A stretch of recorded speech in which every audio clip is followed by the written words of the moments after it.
Good afternoon, listeners. This is David Wright. I'm your host of the Disruptive Innovators Champions of Digital Business podcast. And this afternoon, I'm joined by Michael Archuleta, CIO at Mount Rafael. How's it going this afternoon, Michael? Hey, I'm doing excellent. Thank you again for the invite here. Yeah, it's my pleasure. I see you around all over the place, so we're lucky to have you. Michael, could you tell me a little bit about your current role and your current organization? Yeah, absolutely. So again, my name is Michael Archuleta. I am the CIO, also known as the CDDIIOTO, and I'll kind of explain what that means here in a minute. But I work for a healthcare organization here in Southern Colorado. Basically, we're a hospital, clinic, multi-group system that we focus a lot on technology initiatives, enhancing technology to really produce better patient care out of anything that we basically do. And that's such a critical thing, especially when COVID-19 really hit. We saw the importance of really having your house in order. Having a strong technology backbone within the organization is so critical at anything that we do. So my overall job is really driving the digital transformation within the organization, driving digital outcomes, continuing to build strong asynchronous tools that benefit our patients both inside and outside of the organization, and really moving forward, taking this organization to another level, which we have. We went from nothing to something. We went from being a full paper organization to being a 5-time Most Wired winner, which is a top nationally recognized healthcare IT award given to the top facilities making the most progress of health IT. We also became a HIMSS Analytics Stage 6 facility, which is a feat that only 34% of U.S. hospitals basically have met. And it's been an honor, doing the things and getting the recognitions that we've had within the organizations professionally as well too. I've recently been appointed by the governor of Colorado, Jared Polis, to serve as a commissioner for the Colorado eHealth Commission, which provides advice and guidance to the Office of eHealth Innovation on really advancing health information technology in Colorado. And we just continue to move forward with all of the different initiatives that we basically do. And again, you saw my title, CDDIIOTO. And what does that basically mean? So CIOs are now Chief Data, Digital, Information, Innovation, Operations, and Transformational Officers. And that's what we're basically doing moving forward.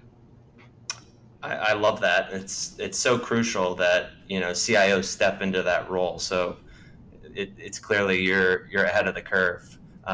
As we kick off here, I like to ask my guests, what's one piece of actionable advice you'll look to give our listeners today? Yeah, absolutely. So one piece of advice is always one of those specific items about, it's all about people and building trust, which is the key to really turning any type of failure into success. And then we as digital leaders also have to realize that you won't have a strong case for any type of enterprise transformation without data. Data is, as we all hear it, it's the new oil, but it is so critical in order to build a strong case. You cannot do that without the proper data in place. That it is huge. I mean, data is key right now. Okay, so let's get into a little bit about your personal backstory. So, where did you start, and how did you get to being the CIO that you are today? Yeah, absolutely. So, I kind of wish we could show some before and after pictures of the organization. I mean, that would have been a phenomenal thing to really discuss. But so when I came into place into the organization, the overall High Tech Act, the Health Information Technology and Economic and Clinical Health Act, was basically starting to move forward with all these organizations that they have to implement an electronic medical record system into their organization. And they were also required to basically demonstrate meaningful use of their EMR. If the organizations did not produce this type of information and had this type of technology in place, they weren't going to be successful at anything that they basically do, because there was associated penalties associated with that. And it was definitely one of those critical things that the High Tech Act really wanted to see: how do we improve quality? How do we improve safety? How do we improve efficiency? How do we reduce any type of health disparities? How do we engage patients and families? How do we improve care coordinations and population health management? And how do we continue to maintain privacy and security of patient health information? And that was so critical with this overall specific act that came into place. But see, when I came in, it was one of those moments that I kind of stated to myself, wow, I mean, should I do this? Because when I came into the organization, we had a 59% uptime on critical systems. Servers were in housekeeping closets, switches were in housekeeping closets. There was legacy hardware and software. There was a legacy firewall that they had in the organization that basically the company went completely bankrupt, and there was no longer any type of support. There was home grade wireless access points. There was tape solutions. There was no disaster recovery, no data center, no standardization, no centralization, no redundant power management, no network redundancy, no cable management. And then one of the scariest things is there was no cybersecurity focus moving forward. So what I did is I hired a consulting company to come in because we were starting the implementation phases, putting in the first electronic medical record system into the organization and the clinic. And that was my goal. Well, Mike, we need an EMR. We're behind the curve. I don't know if we have the technology in place in order to house this, but we have to go live by this specific date. If not, the organization is going to start being penalized moving forward. Mm. So again, and I would love to share these before and afters, and maybe there's some way we can add these to the overall podcast itself. But I looked at this environment, and like I said, you had a 59% uptime. I hired a consulting company. So I remember we were in the boardroom. We had leaders, we had board members, we had additional executive members, departmental leads. And the consulting group came out and stated, okay, well, we have bad news. You guys want to go live by this specific date, and you have no technology in place. You have no team in place. You have no focus towards anything that needs to happen. So you honestly have a 20% chance of successfully going live with your overall electronic medical record system. And I was like, wow, 20% chance. And at the time, I really felt that maybe the organization is kind of in a point of failure, and I really questioned myself. I was like, I don't know if I should continue to do what I'm doing. Because two things: either I pull this off, it becomes a success, and we do some amazing things, or two, I can't pull this off, and maybe I get fired or get blamed for the penalties happening within the organization itself. So it was definitely go time.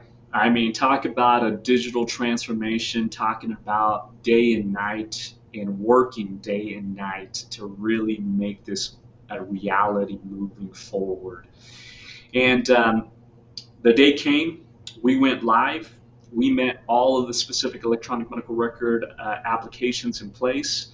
And we put in the very first data center within the organization itself. The new systems had a 99% uptime. We went 99% virtualized on the server standpoint of things. We were 90% virtualized on the desktop standpoint of things. I wanted to move away from the physical aspect of items, really put in more virtualization efforts in place. We added in the very first all-flash FAS solution in place, which basically created better storage, efficiency, quickness, for the actual VDIs that were being implemented within the organization. We added in a new generation firewall. We had enterprise wireless system. We added in redundant power management. There was full automatic backup systems on-site and off-site for the very first time. Cable management was absolutely standardized all across. I mean, when you see these before and after pictures, you'll see the pictures of these rooms, these cable rooms, massive cable rooms full of cable. It just looked like a spaghetti mess, just all over. No documentation at all in regards to it. So cable management was in place. I started adding in standardization, centralization. We had redundant networks in place. And imagine this, just by adding virtualization efforts, I was able to reduce the costs by 56% and improve the uptime from 59% to 99%, which basically increased business productivity, operating efficiencies, and really enhance services while reducing operating expenses, which was a massive thing of what we've been able to accomplish moving forward. And then again, transformation. I mean, it starts with collaboration, building a strong, solid team coming into place. I mean, we have an article out there. The article title was Colorado Hospital becomes one of the first ready to meet meaningful use stage 3 objectives in the nation at the time.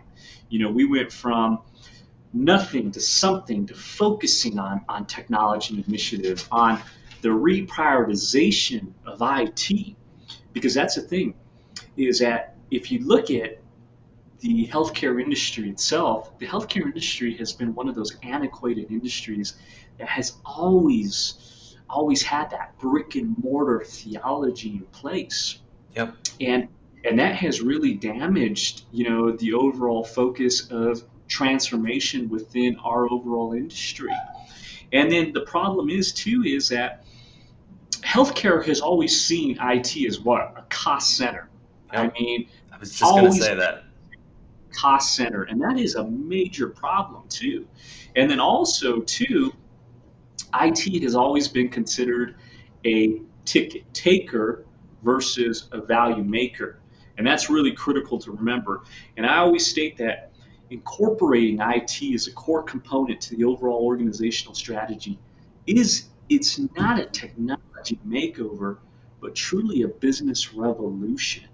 Because IT has always acted as that, you know, ticket taker versus a value maker, and IT can no longer be considered a cost center, but a strategic revenue contributor. And that is such a critical thing on anything that we basically do moving forward. Because as I stated, the brick and mortar theology of healthcare has to be removed. It's time to tell the Flintstones to meet the Jetsons. And we are living in the digital age of healthcare. And we have to start acting like a digital company too. And then moving forward, again, transformation starts with collaboration. Having the right business partners in place, you know, to establish my overall career and to establish everything that we've been able to do has been such a critical element moving forward to anything. Because as I stated, it's all about people. It's all about collaboration. And building trust is the key to turning failure into success. And that's really an important aspect to really remember there too. But I had this big, you know, this big project, probably one of the largest projects. Of course, we did a massive renovation, built a new hospital here and there. And I personally think that the implementation of the very first electronic medical record systems for the organizations was probably one of the hardest projects I've ever accomplished, just because we went from paper to digital and building a team, building infrastructure, planning, and just doing it. And that's the thing. And, you know, I want to also incorporate this one thing too, because this is what I like teaching everyone about this, is that, you know, there's definitely, this is what I always say, that there is two types of groups in life, right, on work ethics. You have the talkers that basically talk, talk, talk, talk, talk, talk, talk, no actions. They're always sitting behind their desks. They basically don't know what's going on, but they want to create, they talk this big game. And then you have your GSDers. And people ask me, okay, Mike, well, what's a GSD? What does that mean? I said, the GSD mentality is the no nonsense framework and community that I belong to. And this is the getting shit done community. Two differences, talkers and GSDers. And really, again, be part of that GSD community moving forward. Be part of that no nonsense framework. Incorporate that into your overall focus of anything that you do. I've seen so many talkers talk, talk, talk, but they never create the actions. Be that individual that creates those specific actions. Be part of the GSD community because that is extremely critical to any success that you basically bring forward and move forward with your career. And I'm sorry, it seems like I was speaking a lot longer than I should have for that one question. No, it's fantastic. I mean, there's so many insightful things you just said, Michael. My one of my next questions would be, what's one of the most important things out of that you've learned over the course of even your life? What Because you have a lot of great advice here, but um, yeah, what's one of the most important things you've learned in your life? Yeah, absolutely. So one of the most well, there's two important things that I've learned in my life is that change starts with you, starts with me. That's how we basically change things. And then also too is, you know, in life, in work, in actions. I mean, we've seen people always have, possibly dreams of doing this or dreams of accomplishing this, but it's just a dream. It's just a dream. There's no actions involved in it. And that's why I say, you have those talkers that unfortunately it's just talk, but there's never actions in bringing forward what's needed. Yep. And then you have that GSD mentality and that framework that I live by and that has really changed my overall aspect. I'm a go getter. I get it done. I get shit done moving forward. I've made a lot of hard projects an actual possibility with anything that we've done. You know, we've accomplished a lot of things within this organization. Again, we're a five-time Most Wired winner, which is a top nationally recognized healthcare IT award given to the top facilities making the most progress of health IT. We're a HIMSS Analytics Stage 6 facility, which at the time was a feat that only 34% of U.S. hospitals basically hit. We were a top 100 hospital. There's been a lot of different recognitions. I've been recognized by Becker's as a top 100 CIO to know as well too, and that's really important because the thing is I don't just talk. I create specific actions within anything that I do, and then also too, again, transformation starts with collaboration because that's really the critical element of anything that we do. Truly having a strong established team is really important on anything that we do because transformation again starts with collaboration.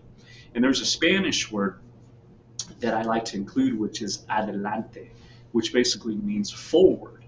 See, we really need to move adelante and together to continue to basically train, transform, secure, and innovate, this overall industry that we basically work in, which is so important.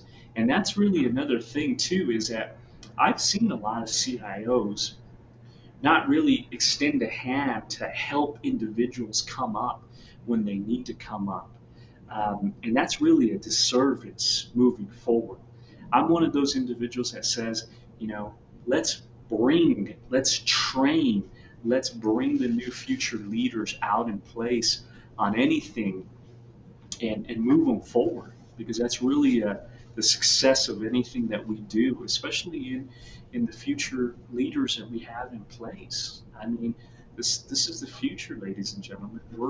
We're, we are a digital company that delivers healthcare services.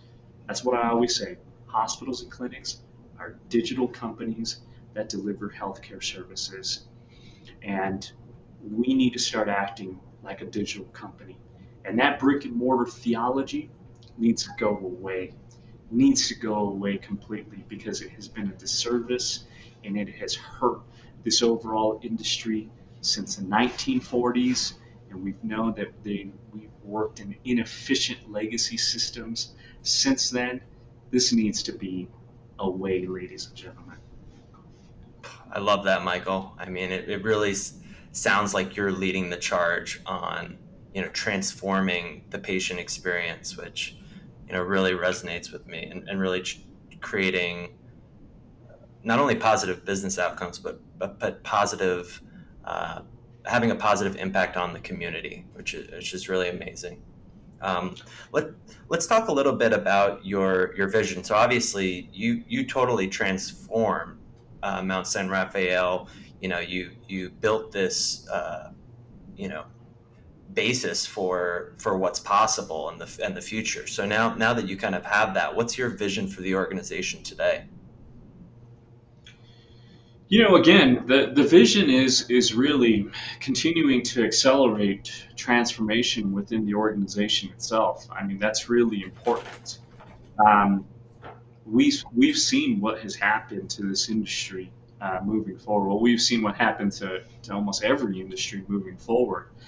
But COVID-19 has really accelerated the need for innovation in healthcare technology. Unlike any event the industry has witnessed in modern history, the acceleration of digital transformation needs to be continued to be a focus. IT has to continue to be a core component to the overall organizational strategy in order to create success moving forward. Because again, we've seen what COVID 19 has done. We've seen that COVID 19 has fully displayed the value of HIT innovation and digital transformation. And again, I'm repeating myself, the reality is that hospitals and clinics are digital companies that deliver healthcare services. And we are living in the digital age of healthcare. And that is such a critical element. And if we can take the experiences gained from this unique challenge on anything that we accomplish, we can really evolve our industry and continue to really invest in digital transformation in place. So Michael, thanks for describing your vision for the organization. It's, I mean, big and amazing. So that being the case, what are some of the key initiatives you're focused on? Yeah, absolutely. So some of the key initiatives that we are focusing on right now is involving the Cures Act. So we're doing a lot of integration and interoperability initiatives with our electronic medical record system and the utilization of FHIR, which is the Fast Healthcare Interoperability Resource Standard. We're starting to focus a lot more on enhancing more cloud-based services within the organization because at the end of the day, we want to move away from the data center business. We want to be a full cloud-based organization.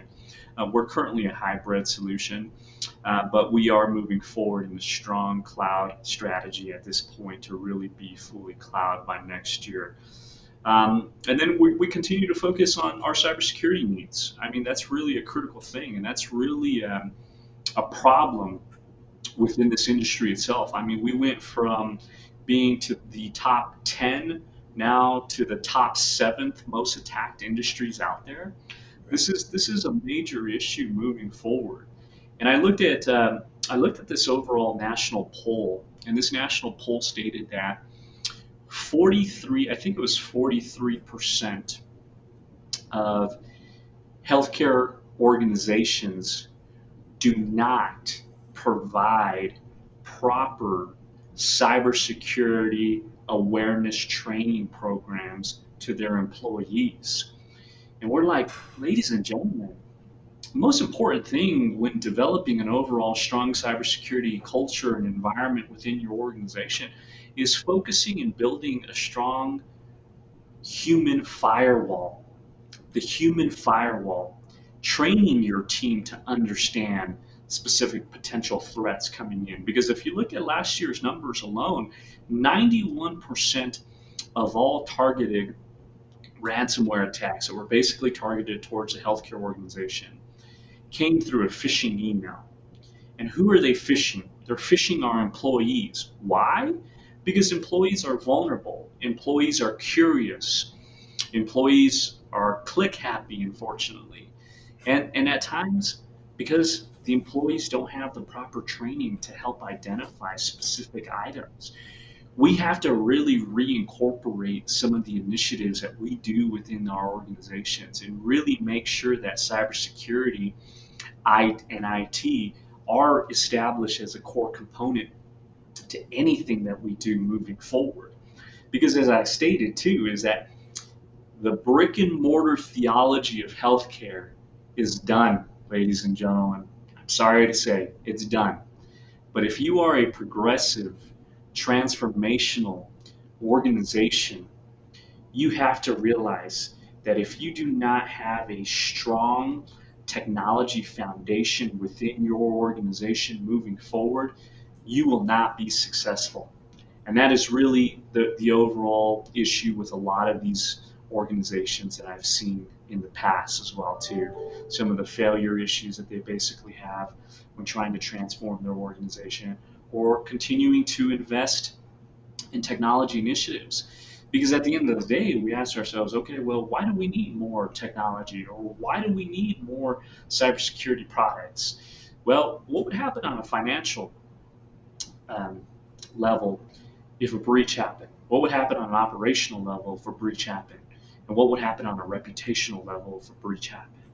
Those are specific items that need to be incorporated into the organization. Because at the end of the day, too, data data is, cybersecurity is no longer just about data. It's also a matter of life and death.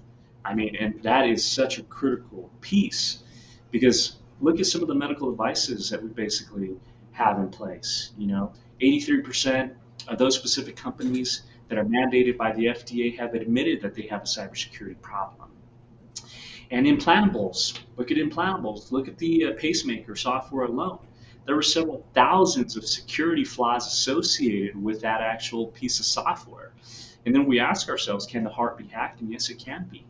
So it is an issue, and we need to really reprioritize the overall culture of importance moving forward.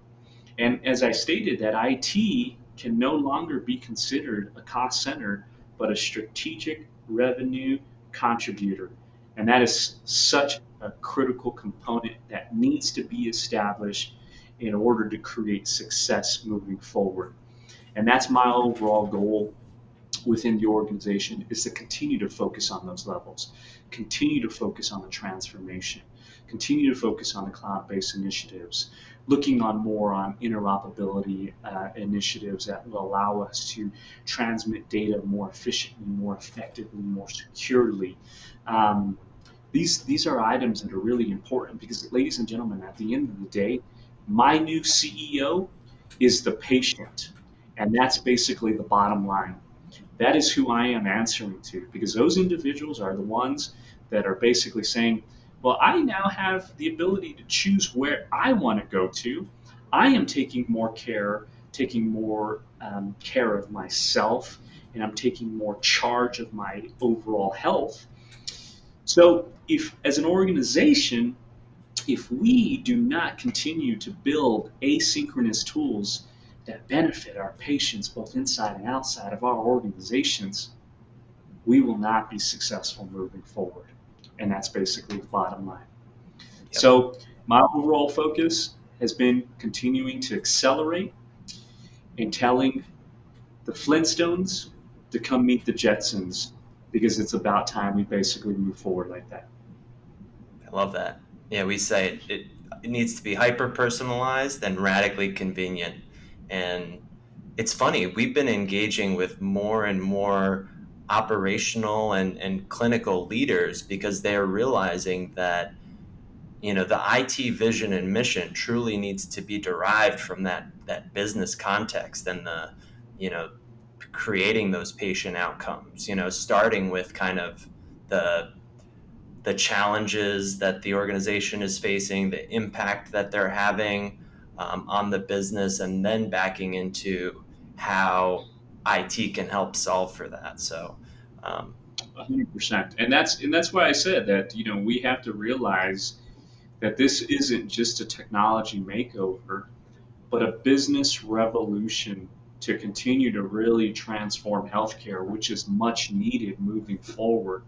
Because honestly, it's really been a disservice of where we're at as an industry moving forward. You would think that we would be leading the pack when it comes to innovation. You would think we would be leading the pack when it comes to digital transformation. But we're behind the curve, many, many years behind the curve than other industries out there. So, yes, this isn't a technology makeover. This is a business revolution that we need to continue to basically do to transform this industry that is much, much needed. yeah, I was talking with a colleague of yours about the Chime member about the consumerism of healthcare, and I hear that's such a big topic for CIOs right now, kind of It helping. really is 100%. So, as you're kind of going down this path, I imagine you still run into some challenges. What are some of the biggest challenges that you're facing now? Some of the challenges that we are basically facing right now are just continuing to obtain good, talented resources into the organization, especially on a technology level. Yeah. But of course, with so many different remote capabilities that have really changed all industries out there, it's becoming a little bit more efficient on us, basically retaining and keeping individuals. But the thing is, though, too, is healthcare has been one of those industries that it's a burnout industry. Yeah. We need to really look at continuing to invest in our people, continuing to determine what we need to do to keep the people here, keep them happy, keep them mentally happy, because the great resignation has really just hurt this overall industry. I mean, look at what COVID-19 has done. A lot of people have really refocused their priorities on saying, do I still want to continue to work in healthcare? I can move on to a different organization, and then really trying to recapture the overall financial compensation for employees too, to be more competitive, which is really important. And at times it's difficult, moving forward, especially in the healthcare industry, because healthcare doesn't pay like the finance industry. Healthcare doesn't pay like the natural and gas industry. Healthcare doesn't pay like the technology industry. But we want to try to bring in the greatest, the best of the best. We need to change the overall pricing compensation um, in our overall process of everything that we do, but we need to continue to focus on our people because the Yeah, people really are our greatest assets moving forward with anything that we do. it's huge. I mean, and we have been preaching customer experience for years, but in the last year or two, we've reframed to include agent and employee experience because it is such a it's such an important aspect of any business. Creating paths for upward mobility, incentivization, mental health resources. I mean, all of it is crucial. Um, And that Michael, needs, and again, that needs to change. That we need to really we need to Googleize our process. I mean, look at how Google treats their employees. From snacks to sleeping pods to gym time to there has to be a change on the way we basically keep our employees because they're leaving. The great resignation has really hit the healthcare industry hard. yeah, And if we don't prioritize the people, prioritize services, prioritize compensation, this is going to be more difficult to basically obtain the best of the best in this industry. And I mean, the scary part about it too is look at the physicians. The physicians have one of the highest suicide rates out there right now. And that's a scary thing It because the is. burnouts are so critical. So we need to change this overall aspect moving forward in this industry.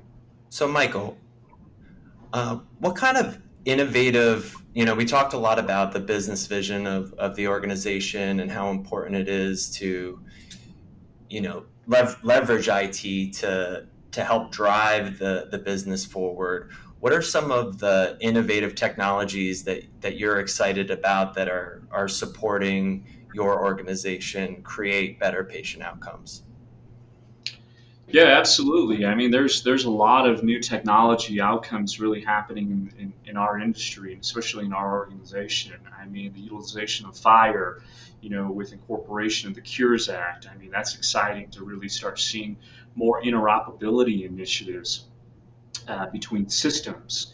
And then, of course, the utilization of artificial intelligence and predictive analytics. I mean, that's huge coming into place. And I mean, we've just barely touched the surface with AI. I mean, there are so many benefits with AI that could really continue to produce better patient outcomes moving forward. And continuing to focus on consumer experience is really important moving forward. And that's really a critical thing, because consumers want more from their healthcare pandemic or not. And that's why I stated that as an organization, if we do not continue to build strong, innovative, asynchronous tools that benefit patients both inside and outside of our organizations, we're not going to be successful with anything that we basically do.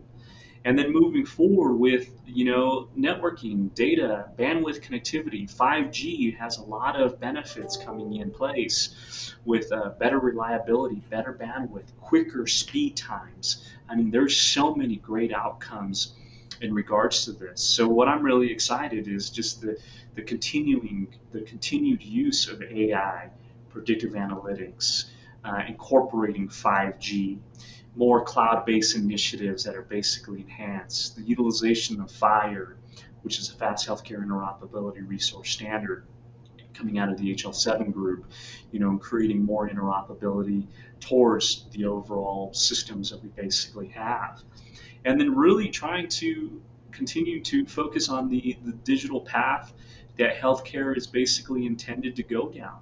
I mean, that's really, again, an important aspect. I'm excited that we're starting to finally see that brick and mortar theology is starting to chip away, and we're starting to basically focus more on the digital transformation theology that's really important to continue to create success within our organization. Because as I stated, hospitals and clinics are digital companies that deliver healthcare services. So, Michael, thanks so much for that. For our final question, if you could go back in time 5 or 10 years, what advice would you give your younger self? What I would tell my younger self is don't be afraid to be yourself. You are on your own path and don't compare yourself to others.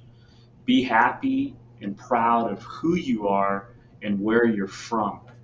Because at the end of the day, I'm involved with a lot of Latin groups, Silicon Valley Latino, and there's a word that we use is yo creo en ti y creo en nosotros. So that means I believe in you and I believe in us. And that's the thing. We have to just continue to basically do that and just be proud of yourself and who you are and where you're from. And that's so important, especially for the youth coming up, because what is the youth always doing? They're always comparing themselves to others. And I was like that too. So, I mean, I would tell myself, don't compare yourself to others. Be who you are. Don't be a talker. Get on board quicker with the overall GSD framework and move forward. Move adelante. Move forward, which is so important with anything that we do. And it would have been really important for my young self as well too. But sometimes we take little roads. Success really looks like a really big squiggly line, um, but continuing to move forward is so important. Thank you very much, Michael, for that. Yeah, as an entrepreneur, My wife calls me a dreamer, but being a GSD, that's where the rubber meets the road, right? So Well, man, and I give you that. You have that GSD framework established in your life. thanks so much, brother. Michael, it was such a pleasure to have you on. Have a great afternoon, and we'll talk to you soon. Hey, thank you again. Really appreciate that.